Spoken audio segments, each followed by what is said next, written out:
दुर्गा प्रसाद चाहिँ भाग्यो। दुर्गा प्रसादले आन्दोलन चाहिँ पुरै भत्ताभुङ्ग बनाएर चाहिँ आफू चाहिँ लुक्न गयो भनेर भन्नेहरूको लागि हैन।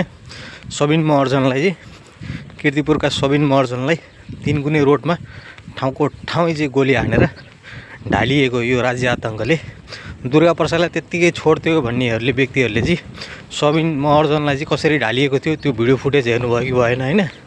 त्यो भिडियो फुटेज हेर्दाखेरि प्रष्ट हुन्छ कि त्यो दिन चाहिँ दुर्गा प्रसाद लगायत जो पनि व्यक्ति छन् उनीहरूलाई चाहिँ सिधै गोली हानेर चाहिँ ठाउँको ठाउँमा सिध्याउनु भनेर गृह प्रशासनको चाहिँ आदेश रहेको भन्ने कुरो प्रष्ट बुझिन्छ कि। दुर्गा प्रसाद स्वयंले पनि भनेका छन् कि मेरो कानै छेउबाट चाहिँ गोली गएको थियो, म बाँचेर चाहिँ त्यहाँबाट भागेँ भनेर भन्नुभएको थियो नि। भनेपछि यो घटनालाई चाहिँ सामान्य अर्थमा बुझ्नै मिल्दैन कि। त्यो दिन गृह प्रशासनले गोली चलाऊ सर्वसाधारण जसलाई पनि मारा भनेर छुट दिएको रहेछ कि। भनेपछि अब यस्तो राज्य आतङ्क विरुद्ध चाहिँ अझै पनि हामी चुप लगाएर मौन समर्थन गरेर बस्ने हो कि यसका विरुद्धमा अझै आवाज उठाउने हो? कमेन्ट बताउनु होला है त।